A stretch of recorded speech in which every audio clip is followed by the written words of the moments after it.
Hello and welcome back to another episode of the Non-Expert Guide to African TV and Film.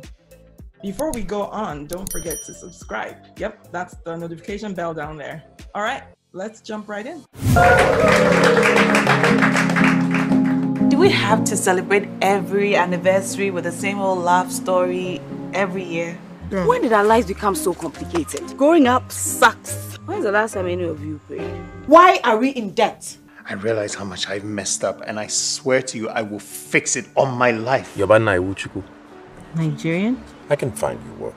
A brand new car, accommodation, a salary advance of up to $150,000. He's a little perfect, isn't he?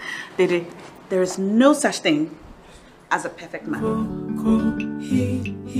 Hello everyone and welcome to another episode of the Non-Expert Guide to African TV and Film. Again, I am Lola Okutami and I have my two other non-experts here with me. Ibiemi Oshinaike. Hello everyone. Good to be here. Let's talk film. And Tolu Orekoya. Hi from another day in Lagos. Let's talk. All right, let's jump right in. So today we're talking about The Perfect Picture 10 years later. So it's a sequel. The original was released, I believe, in 2009. This particular one, 10 years later, was released in December 2019. And it was just came out on Netflix recently. Director is Shirley, and Tolu, you have to help me from your Ghana experience with the pronunciation of her name. Shirley Frimpong Manso? Frimpong, yeah, that's perfect. Frimpong, okay. Frimpong Manso. And it stars the people that we know and love. Jackie Appiah, Lydia Fortson, Richard Mufedamijo, Chris Atto, Gideon Okeke, John DeMello. I mean, the list goes on and on. So from flawed husbands to shaky finances, new complications test a close circle of friends who must lean on one another. I mean, that's the most succinct? How do you say that word? Succinct. Synopsis, summary, logline from any of the films that we've discussed. Maybe Atlantics was also like that. But yeah, and sometimes I think that tells you something about the film when it can be simple like that in one line. Yeah. Totally, you want to go first? So I found it okay. It was an interesting exploration of what it means to be a 20th century African woman. What I liked about the film is that they certainly didn't take, and they took a lot of risk in exploring certain topics when it comes to women, their sexuality within and outside of the bonds of marriage. And, conversations that we need to have as women, as people in romantic entanglements, a new word that we are like exploring these days. And the sometimes lopsided effect that some of these choices that we make affect lives. And so I think they did a really great job in addressing some of these issues, but I think at like 2 hours plus, it's a long movie. So I think that was my, but you're talking again about three main characters. It's an ensemble cast, three main characters and their partners, and really sort of exploring their lives, this slice of life movie. So I wouldn't say I enjoyed it, but I think it was interesting for me to watch because it was a good, I think it was a good way to tackle women, 21st century African women, and some of the things that they deal with. Thank you. Yeah. All right, Ibiemi, plot, what did you think? There were lots of things going on, like you said, there failed businesses, or what was it? How do they describe the something husband? It was interesting. Flawed husband. I don't know. I thought it was a bit cliche, the whole plot, or the different parts of it, and the three stories. I thought it was a bit cliche. I thought it was a bit in your face. And maybe I'm saying that because I'm a guy, because yes, as Tolu said, it was exploring the 21st century wife, I suppose, or partner in relationships. But for me, I kind of, in a sense, the whole plot was like, okay, we've heard. Okay, so he was hiding money. Okay, we've heard. He was a bad man. You know, that's how I kind of felt throughout. So interesting plot, a bit cliched. Yeah, it didn't completely rock my boat, but it was good. Yeah, same here. I felt like the plot wasn't super original, right? But I liked it. I felt like it worked. The filmmaker had a message to say, and she said it. You know, like you knew what she was trying to tell us. It wasn't subtle at all. You know, That's all.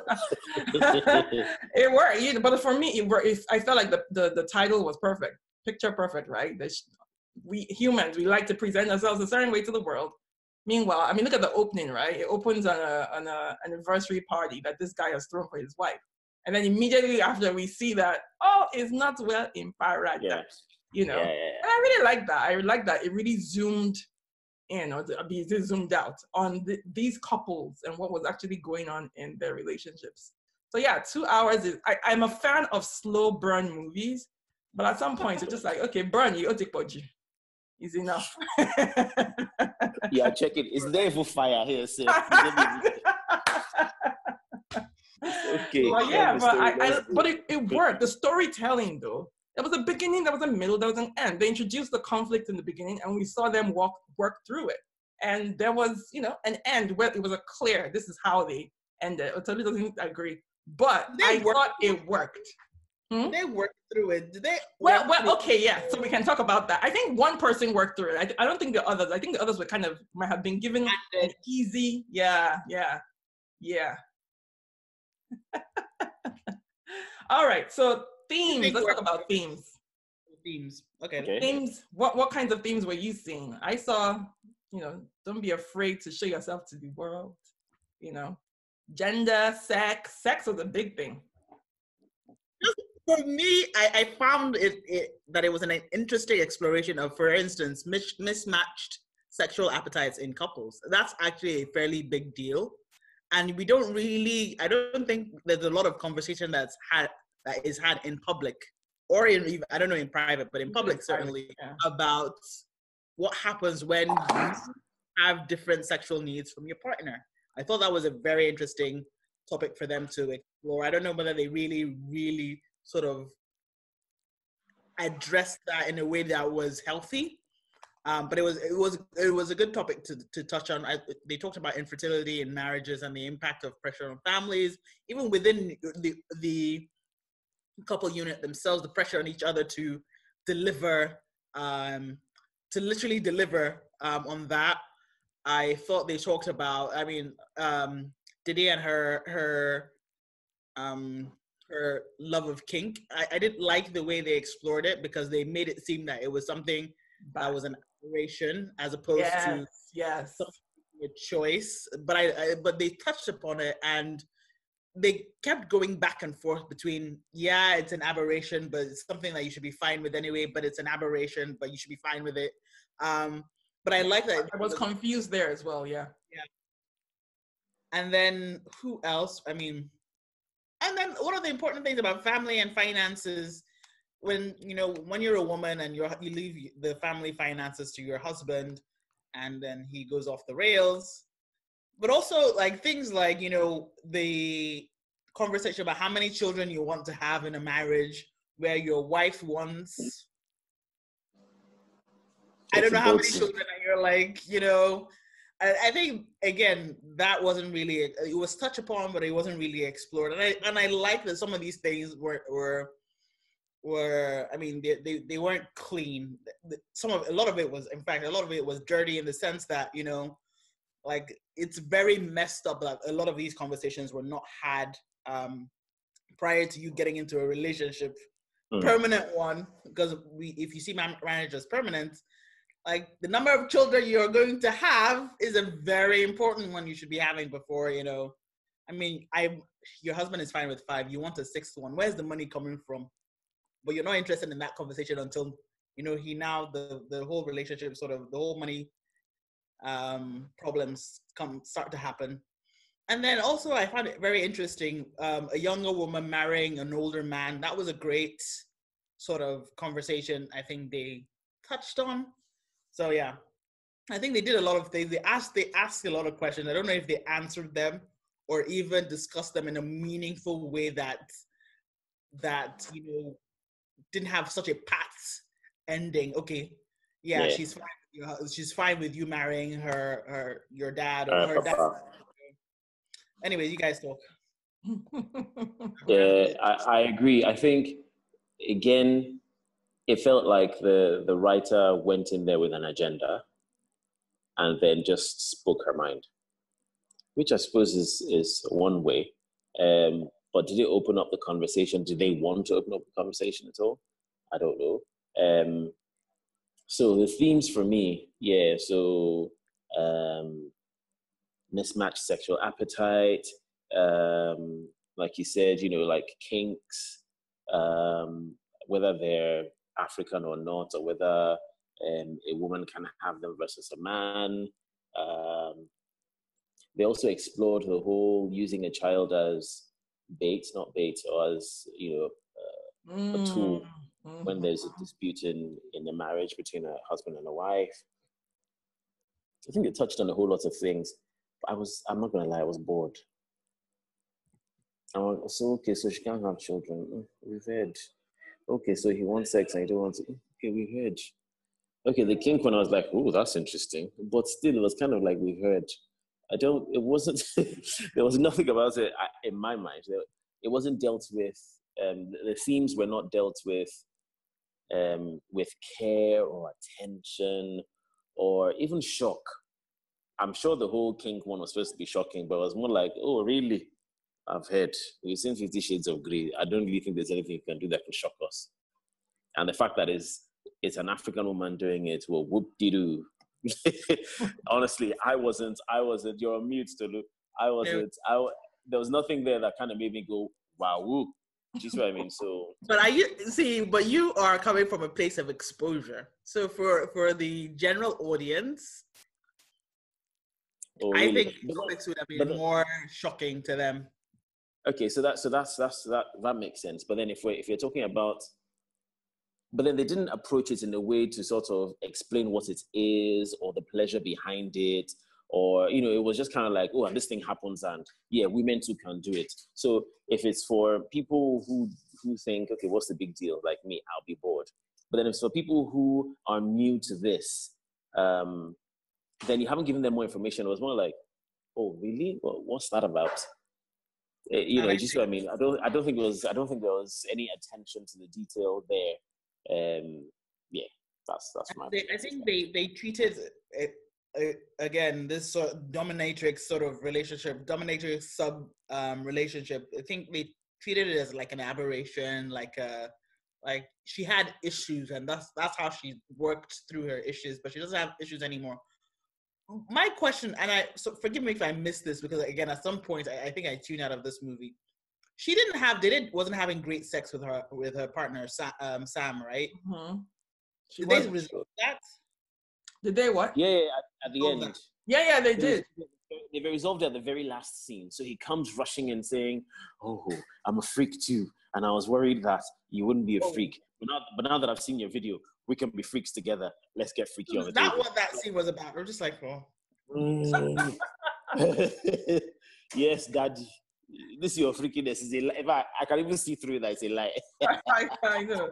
That was kind of like, yeah. No, I think that's how they resolved it. The problem with the whole movie. They spend so much time dwelling on these problems, not working through them, and then at the very last minute, oh, you're pregnant? Of course you're pregnant. Of course you're pregnant. I still love you anyways. The guy that you've been sort of having an affair with, you're having an emotional affair with anyways, he's like, you're having a sixth child, which is an extremely normal reaction for anybody to have. You're having a sixth child? Woman, you're gonna have to like deal with that. And she's like, okay, no. And to me, I don't think that was a proper resolution, because that one was just like, look, I have 5 children, and my 6th is on the way. The money bags is not going to be taking that one, so let me go back to Exactly. I felt sad on Larry's behalf. I'm like, this is You don't know why she really came back, Larry. I wanted to yell at the screen. Yeah. Yeah, because there was nothing that said until that point. There was nothing that said that, you know. I mean, she had one misgiving, but there was nothing that said. Obviously, she hadn't been very He was a true bad husband. with Mr. Uwuchukwu's. I hadn't told him that she had 5 kids. He knew she was a mother. You know, he didn't know she had 5. I mean, you were having this sort of emotional affair with this guy. The guy has no idea exactly how much you're coming with, and so That was interesting. yeah, it was very. I'm like, you guys know this talk. Nobody talked about children. Like, you guys, you didn't ask her. She's wearing a wedding ring. Are you serious? Yeah. Wow. I suppose they were enamored by each other's company. I guess. Yeah, I don't know. I thought his character was quite good, though. I thought there's something kind of like really suave about his character. I thought he played that really well. The delivery of his lines and all that. We'll talk about the characters later. But sorry. They didn't make him look like a bad guy, which was really good. That was very interesting. That was very, very interesting. That was a very layered and nuanced character. Every other person was kind of like really cliche. He was the only one that I thought, Yeah, so we're going to go into the characters very shortly. But quickly, what did you think about the portrayal of Nigel? I just found this infantilization of, I mean, he's 21. He's not a child. Yes, he's a young person, right? But his mom is hitting him on the head. I'm like, it's a grown-ass man. Like, why are we treating him like he's a secondary school child? Hansi, he's African. Thank you, Sister Tolo. God bless you. And he lives in her house. I'm like, Nigel is into stuff, and allow him. He's into stuff. But yeah, that was a bit worrying. I think that's one of the things. I think that's one of the things that you might be touching on there, Tolu. They kind of demonized that to make it look as if something had gone wrong in his head because of the sort of relationship that he'd had. And I thought, okay, I'm not really sure why he's going crazy and why you're sending him to relatives in Nigeria. But there was something about the 15-year-old girl in the house as well. Did he have sex with her? I thought that was a bit like, just make it stop. I didn't really like that. I didn't get that one. To be fair, quite the scene that they had together when she went to look for him at home, I thought that was quite charged. I thought there was something about it that I understood almost. Like, you know, there was still something in the air which she felt but didn't want, but which he felt and thought there was still a chance there. So that was interesting. But yeah, and his mother's character as well. And sorry, we're going to go into character later. But yeah, he was infantilized. Let's get into character. So go ahead. Character. I thought his character was fine. There was something about that whole, I don't know, maybe it was a mental breakdown or something that didn't quite explain where that was coming from. But he acted his part well. He was in love. His mom's character as well, you know, the disgruntled, offended mother, African mother who was protecting her son, but also quite scandalized. Protecting, but also, I'm like, he's a man. Like, deal with him as a man. Like, the kind of conversations you're having with him on this whole thing. I mean, just imagine if I'm a mother, I have a 21-year-old son, right? And I found out that he was having sex with an older woman. There's a video and there's whips involved and all that. It's not about that. Well, okay, I'm speaking for myself, right? I think.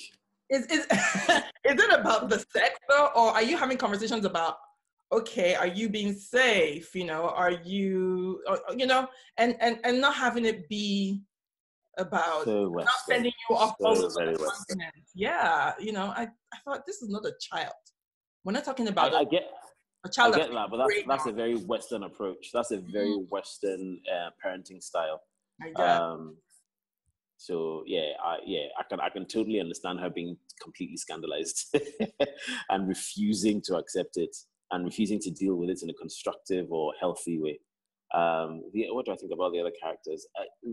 Richard RMD's character was, and I think you guys mentioned it was almost as if they dropped him in there just to draw the African crowd a little bit, I think.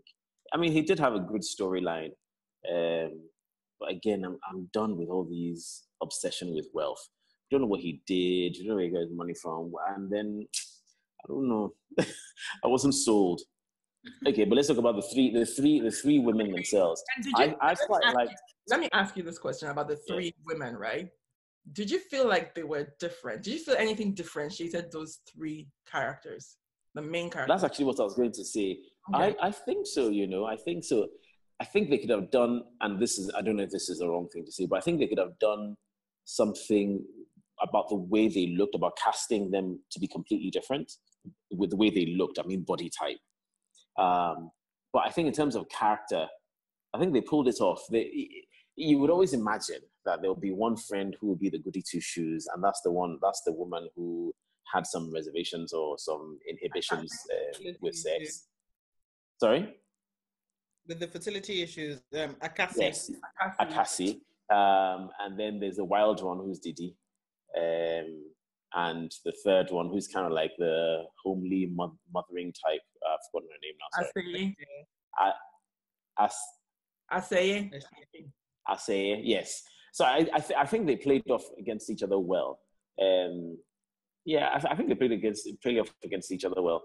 I don't know why they introduced the free. Is her name the Fripong woman? The lawyer. Oh yeah, what was her name again? Yeah, but really bad. You didn't think she was relevant?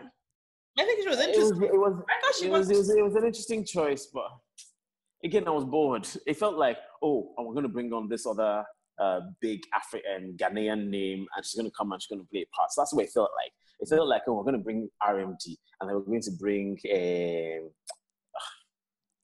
girl that did Skin. It just felt as if, oh, I'm going to plug this person. And it's going to be a cast of beautiful people. Like, that's what it felt like, as opposed to proper casting. I don't agree. I don't agree. Sorry? First of all, you think that they're a cast of beautiful people, which is, that's a very un-Western perspective, which I love about this. One of the things I loved about this movie, like, it was a cast of beautiful African people, and it was a nice, I think, perspective with body types. These are all women who can be considered plus size. Yeah, anywhere in Hollywood, anyways, they would be considered plus. But for me, it was like, okay, I didn't feel these are like African women. This is what Ghanaians are like that, and this is how they look. So to me, it was really great that you have women who are really plus size, women who are like really average size, and you're just like, yeah. And I like that about this movie, that it wasn't full of skinny human beings. No, but that's the thing. But still to the point that they all looked the same in my mind. Not like the same, but I don't know. They were all just beautiful people. Do you get it? I would like to see somebody that. Let them have their day. But we should have movies like that. We should have movies that have. Exactly. We don't. We're not. We do have, but Ghanaians in particular tend to actually be a lot more curvy than Nigerian women. This is very generalized statements, but in general, they tend to they're built women, and so it's a good representative of what their society is like, and I won't fault the movie for that at all, because you get variety. But in this, if you have three, you see a circle of friends and they're like three very curvy women hanging out. And yes, we should have that.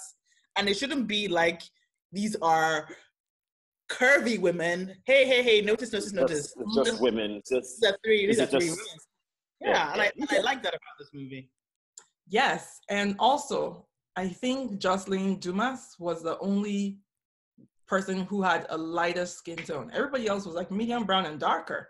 Yeah. It just broke all the conventional Hollywood and in some way Nollywood conventions, pretty much, right? Like, where it's skinny, it's lighter skin to some extent.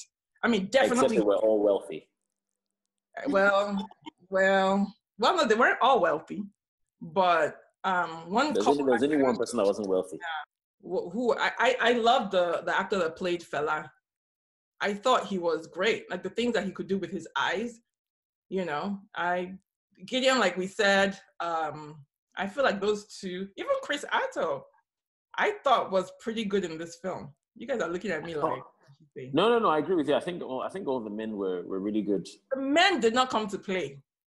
No, I thought all the men were really good, and I thought even when they were interacting with one another, and that wasn't a lot.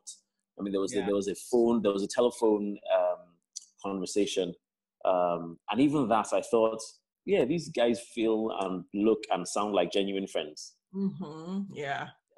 So I thought all the men were good. I thought their acting was on point. I thought the parts where they were supposed to look pained and struggling with some level of their masculinity and the pressure on them, I thought they pulled that off really well. RMD did the same thing as well, especially when he was confronting his daughter with, the number of times. I thought that was actually quite cool when he was saying something 1,000 letters, this, that. I thought that was actually quite, I mean, it was a bit Western, to be fair, because I'm not really sure we have time to be counting the number of letters, but it was it was good. It was good. I felt it, It worked. Let's talk quickly about Beverly Naya. I mean, it was a very small role, but I know we talked in the past about not seeing her in very, very typecast, right? And I actually liked her in this role. What did you guys think? She wasn't playing, the snobby girlfriend or the temperament. She was playing the snotty daughter instead. I mean, that's true. It's pretty much the same thing. She wasn't playing the snobby girlfriend. It's the snotty daughter. I mean, those are degrees of separation here. I mean, I thought she was fine. I think she pulled it off well. She has the haughty persona to pull it off. But again, I think, because the topic wasn't really explored, they just had, she had one come to Jesus moment, and then everything was fine. Again, I think the writing served her, but she was good. She was fine. Oh my goodness. Who else rolled their eyes when she said, "Do you know he missed my first recital?" I'm like, go and sit down. Go and sit down. Missed my first recital. I forget out of fear. Recital. A lovely where children are having recitals. Come on now. Please. Number one, he missed my first one. Really, that's the thing. At your 40-something years age that you had now. But first of all, by the way, did we have recitals when we were at school? What did we have? It was like you have a music day or whatever.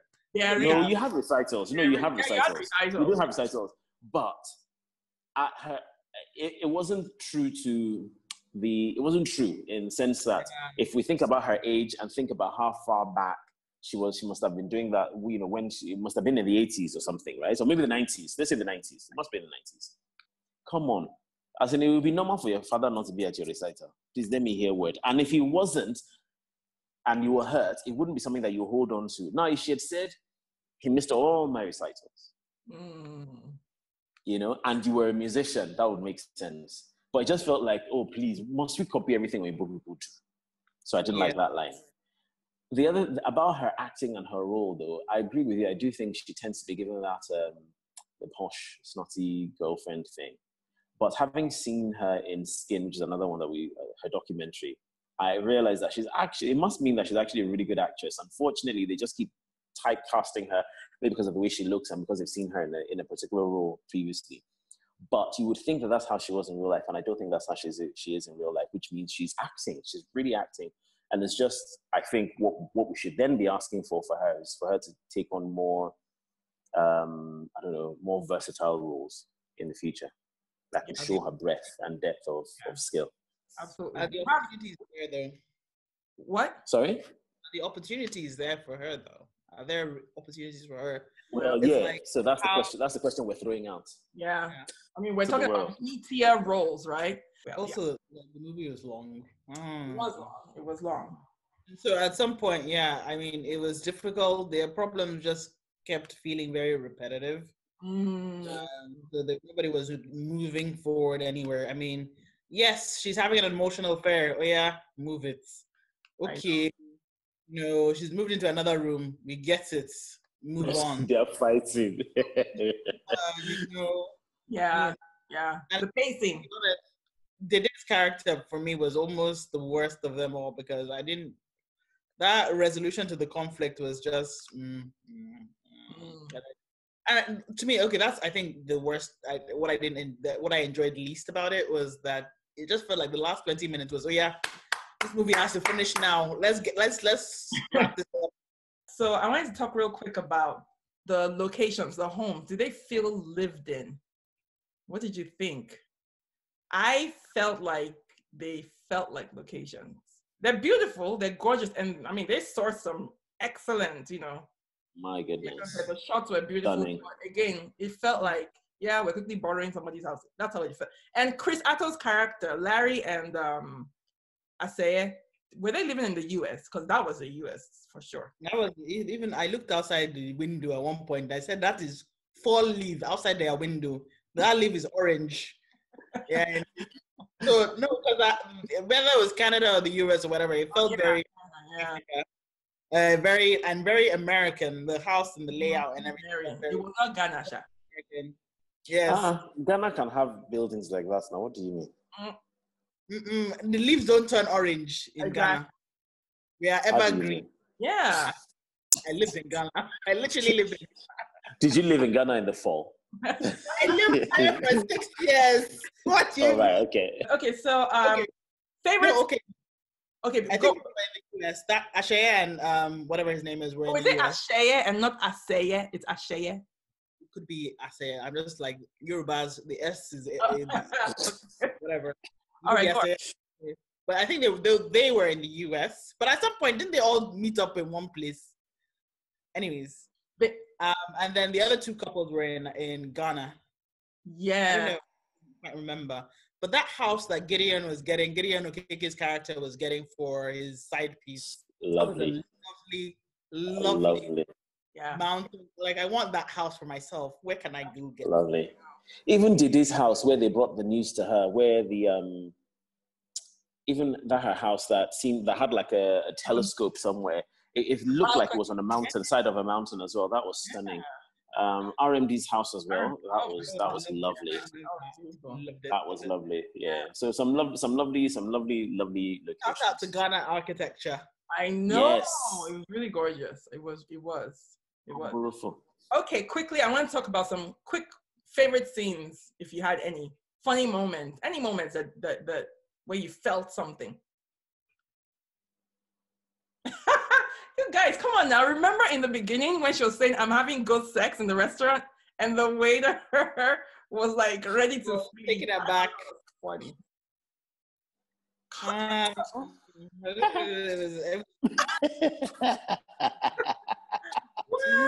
didn't feel much. I'm not gonna lie to you.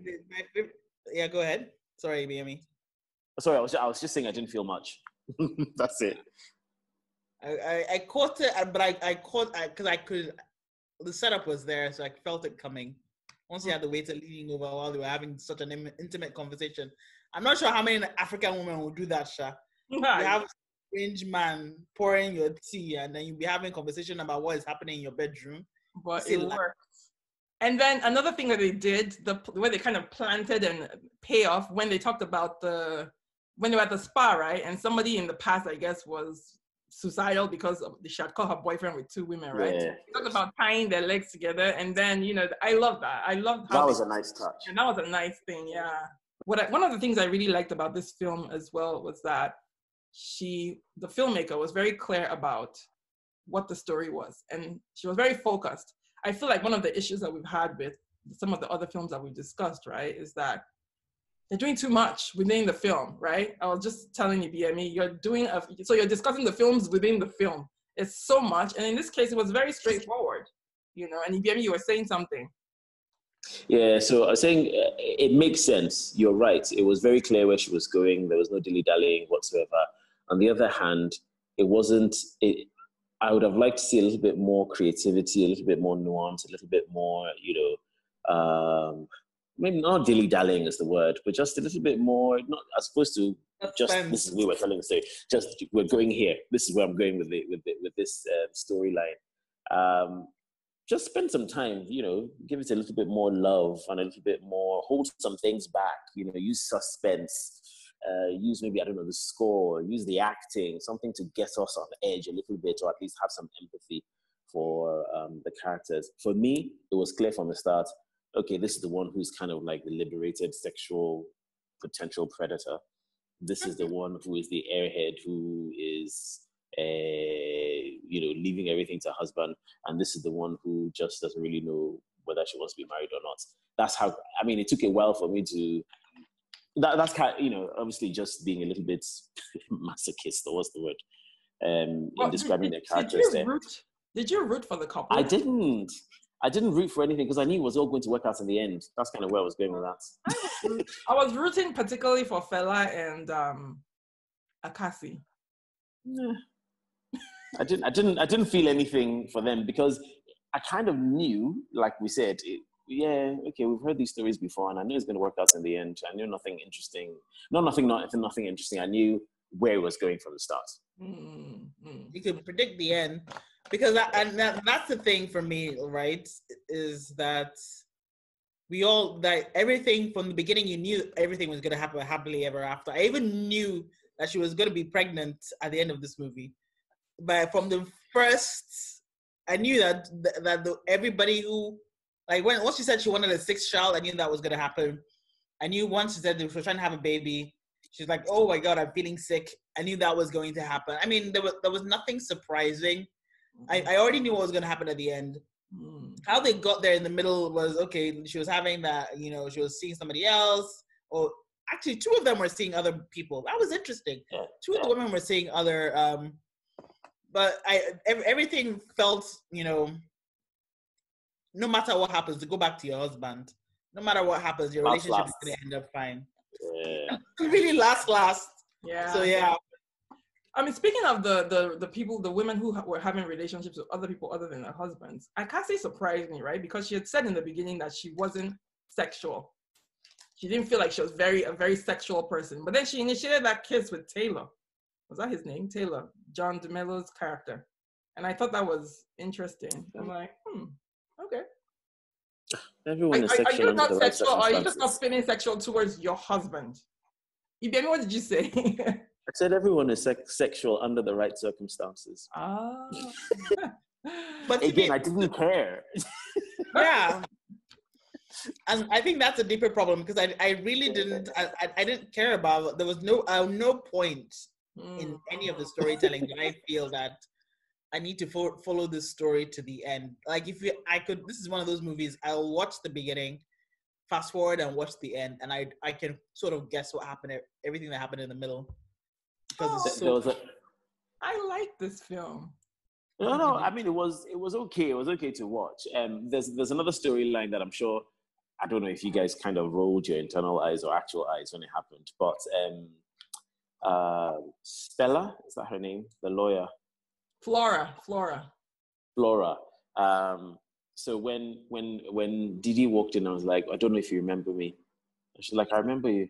The woman that's having an affair with my husband. And that again was predictable. The point they're trying to make there was women don't fight other women, fight the men who are this is the sensible woman. Like, women always go after the woman that their husband or the girl that their husband is having an affair with. That should never be your person. The person you should be attacking is the husband.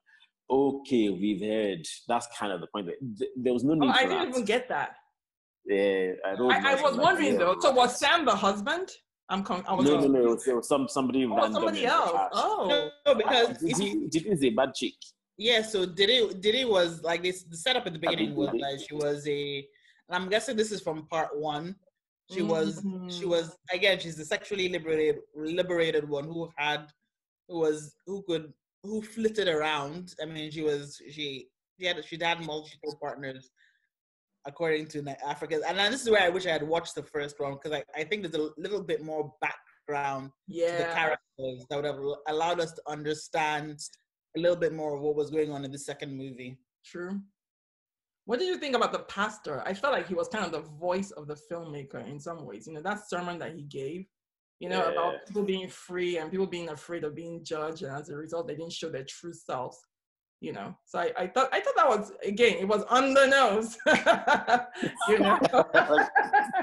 But will not miss this. You can't miss what the filmmaker is trying to do. Do you remember the movie, by the way, and Brothers, where they go like, message? Where if something obvious happens, they go out and say, in case you missed it, message. That was a message point. That really was a message. But you know what? This is interesting because we're having this film conversation we're having is also in real life. We're talking about Will Smith and Jada Pinkett-Smith going. I mean, they had a big incident recently, and we've all been gobbling all of this up, and we're having a conversation about, you know, women and their sexuality, partners and their sexuality, marriages and what they need to go through, and people who decide to make it work, blah blah blah blah blah. And so I find it very interesting that we're watching this movie now, and we know it's fiction, but at the same time it can reflect someone's reality. Yep, absolutely. Thank you for bringing that up. Actually, yeah. I don't know how I feel about that whole Jada and Will thing, because I just don't think it's anyone's business. I feel so strongly about this. Like, so it happened. I'm of the opinion that, okay, so he gave him permission, did not give him permission, blah, blah, blah. For those of you that are following the story, I think they should have just been like, so, is there any, I don't have to explain myself. Having said that, I don't know if you guys watched the Red Table Talk, the table talk that they had. I watched. I thought it was powerful. Me too. I thought they didn't hide. If they were acting, that was brilliant acting. That's excellent storytelling. I don't think they hid their pain or their healing or how they felt about it. And they said some things that I thought, this is what love is from my perspective. It's understanding. Sometimes I don't want you, I want something else. But you know what? I have made a commitment to you, and guess what? I'm going to stick by it. And actually, we'll look back and be like, now I want you. Not like now I want you because now you've made me feel good, but more like, I'm glad we're over that. We're in a better place. It's going to be tough. We're not perfect, but we've made this commitment to each other. And I think that's the most important thing. You know, anyway. But isn't that what Aseye did in a way? Yes, in a sense, that's what she did. And she found herself. I mean, the question though, you know, the question you'd ask though is, did they come back because they found themselves, or because they understood that they have an issue and they faced up to it? Or did they come back because, oh, I've tested it out there and it's not as good as what I had? There's a big difference. Because chances are that if you came back because I've tested out there, it's not as good, or I'm now pregnant, he doesn't want a sixth child, so I have to come back. If that's why you came back, then you always find another reason to go back out. On the other hand, Jada put her hand up and said, I was in a bad place. I wanted to heal. I was codependent. And, you know, I did something, and actually I found myself, I've healed, and this is where I want to be. I think slightly different. Yeah, I agree. I agree with you. And I think that would have been a stronger storyline for Diddy, as opposed to making it like she did something shameful. And from what I've seen, and I haven't watched the Red Table, but from what I've seen of Jada and what I've heard of Jada, she's not remorseful about what happened. She accepts that this is part of her journey to where she is now, and she doesn't regret it. Not that it's not something she wishes she had done, because I mean, I think there's still a little bit of conflict resolution that needs to happen between her and Will Smith, because from little snippets I've seen, Will Smith looks rather pained, and he looks like he is in pain. And she is more blasé and more like, you know. Not just blasé, she looks very good. She looked great in that video compared to him. She looks like she has done it. She has moved. Does she send? Why should she send anybody? Oh man, I mean, she looks glammed up. He looked like he had been crying. I don't know if that's true or not, but yeah, he did look pained. Yes, he looked better as the video. I mean, it's a 10-minute video, but 12 minutes. 12. Mm-hmm. So, but you know, it's not. But he looked beat up. But for me, I think it's an interesting thing, because I actually think the parallels between this movie and that video, because again, for me, the movie was more about these women and their agency when it came to their relationships and sexuality. And Jada Pinkett is actually a very good sort of real life example of what these women were doing. I mean, they didn't really seek their husband's permission before they did anything. They were making choices. Do I want to go and have a drink with this guy? My husband is not good. Am I going to be, sort of, veering in towards intimacy with this guy? I'm making these decisions. And for good or for ill, they were making these informed choices. So yeah, I think it's a very good art predicting life in a way. Yeah. Absolutely.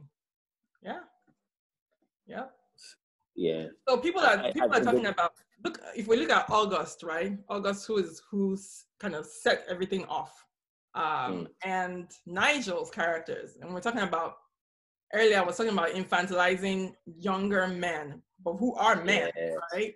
If you look at that, a lot of people are saying that August, she preyed on him, she took advantage of him, but is that really true?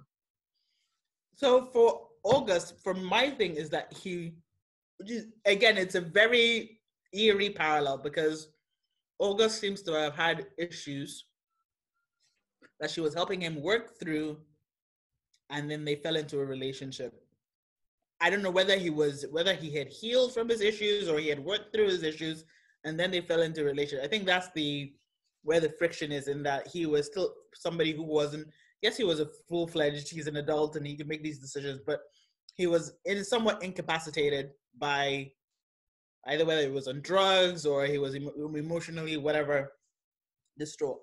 And I guess human beings are always going to be, nobody is in the perfect frame of mind before they enter a relationship. They're always going to have some issues, but it depends on how broken the person is. And apparently he was quite a broken person at that point in his life. Obviously, I don't think he's completely well now because he still seems to have, he still seems a little unstable. But so you're saying that you think she took advantage of a situation? I think they were. I mean, I don't think they were people in there. They were fully fledged, but I think she had more power in the situation, and she shouldn't have been involved. She shouldn't have gotten involved with him. I mean, she was broken and she was having issues, but I don't know. It's difficult. There was an imbalance in power. There's an imbalance in power. So that would always come to play, that if she take advantage of him or not. But then, and I think if this was the other way around, and I'm sure you guys have heard this argument, if it was the guy, if she was a guy and he was a girl, then that imbalance of power would have been more pronounced. It would have been more pronounced. We wouldn't be having this conversation. We'll just assume, well, he just took advantage of that. No, but you're really right. not. Yeah. When we see a 20-year-old model dating, what do you call it, Johnny Depp or whoever, or Yeah, no, but it's different though, because what we're saying is that the relationship was born out of, I'm here to help you. So it's kind of like the same power play between a lecturer and a student. So even if that student is in of age, there's still a strong imbalance there. They should probably have waited for that imbalance to sort itself out a little bit before jumping into a relationship. In which case, Jada and August's that would never have happened. So yes, I do think there was some sort of imbalance, but I don't think she was a predator. I think she took advantage of her position, but not knowingly. She didn't go in thinking, I'm gonna smash that. Yeah, exactly. I don't think that's what happened. But I think she let herself be caught up in all it. Into it, yes. Yeah. And she was the one who should have made the decision not to enter. I mean, of the two people that got into it, she was in a better position to say, like, look, this isn't going to be healthy for either of us. Yeah. Again, kind of Diddy and her toy boy or boy toy. Again, I mean, you have somebody who's really young, who really doesn't. I mean, in 19, 20, 21, yes, you're coming into your like a sexual being and you're making these decisions. But again, if you're dating somebody who's way more experienced than you are, there's some emotional choices that people are making that you don't even have the tools to begin to understand. And for Diddy and her, I think that younger man she was dating, I think he had emotional issues that were exacerbated by their relationship, and I don't think she was able to deal with that, and so she kind of broke it off. in a manner that pushed him over the edge. But he was still self-aware enough to realize that, you know, it wasn't completely her fault. And so he sent the tape out. So there was some confusing messages in there about what was going on with their relationship and him and his frame of mind. But in the end, I don't think they handled that whole sort of thread well, because he was so torn up about her, and but he was at the same time he was still letting his mom railroad her to try and destroy her. But then again, he was still, you know, cognizant enough to be able to say, I'm going to send the full tape out to show that we reversed roles. So again, I think that sort of friction in the storyline wasn't really well resolved. But yeah, go ahead, guys. Now let's look at so Will and Jada. I feel like I'm trying to look at what couple mirrors them in the film. Like, did anyone have these kinds of, because obviously for them to come onto the red table, right? Like they had conversations, and I'm sure they'd have gone back and forth and kind of worked things out between them. And I think that's what we were saying, right? In terms of the storytelling of the film, where they just kind of jump to the end and everything is wrapped up. But we don't see those conversations. You know, we don't see Fela and Akasi talk about, you know, this thing. You know, you want children. We're trying to have children. I am not feeling very sexual. You want to have, you know, in the end, they didn't talk about that. She just came back, and that was the end, right? Yeah. Do you know what? And that's interesting, because something as simple as, and I don't know, this is obviously benefits of hindsight and the fact that I'm not doing it, so it's easy for me to say, but something as simple as having a similar catchphrase to that which Jada and Will Smith have, which is something about bad marriages for life or whatever. Bad marriage. Yeah, bad marriage for life, whatever. But that thing, it resonated with me so strongly. And if they had introduced something like that, some sort of banter between, you know, any one of those couples at the very start, which they then sort of hold on to at the end to say, okay, this is how we came to this resolution. We've had these various conversations, but we know in the end, like I have a group of my two really close friends, they're twins, and there's this thing that we say, this is going to sound really corny, I don't know if I should even be saying it now, but above any misunderstanding. And I don't know what brought it about. So even now, like if we've been a long time, or maybe there's something like above any misunderstanding, you know, and it means something. The moment you say it, it ties you back to something else, and then you have automatically, without sitting down and talking about it immediately, you've automatically worked through your issues. And that would have been an excellent way to sort of break, you know, without showing the whole thing. You sown the seed at the start, and then just hold on to it at the end to say, now I get you. Perfect picture. You know, something along those lines would have helped. Yeah, I like that, yeah. Because in 12 minutes, the Smiths told us an entire story of 4.5 years ago, and the turmoil that they went through and the resolution. We don't know the details, but in a 12-minute video, I felt like I went through with him, and I totally understand their resolution, their resolve to stay together. Absolutely. And you know, you might have missed this, but Will Smith, it seems like Will Smith was also stepping out this whole time. Oh yeah. Yeah. Oh, yeah. She said she alluded to it. Yeah. Yeah. Which again is brilliant storytelling. He was like, "Oh, I wanted to hurt you." She's like, "Oh, but you got me back." I was like, "Okay, fair point. That's it, done and dusted." You know? Yes. Yeah. Yeah. I mean, so then Will Smith didn't need to look so broken. This whole thing was being discussed. And so I don't know about that brokenness, Sha.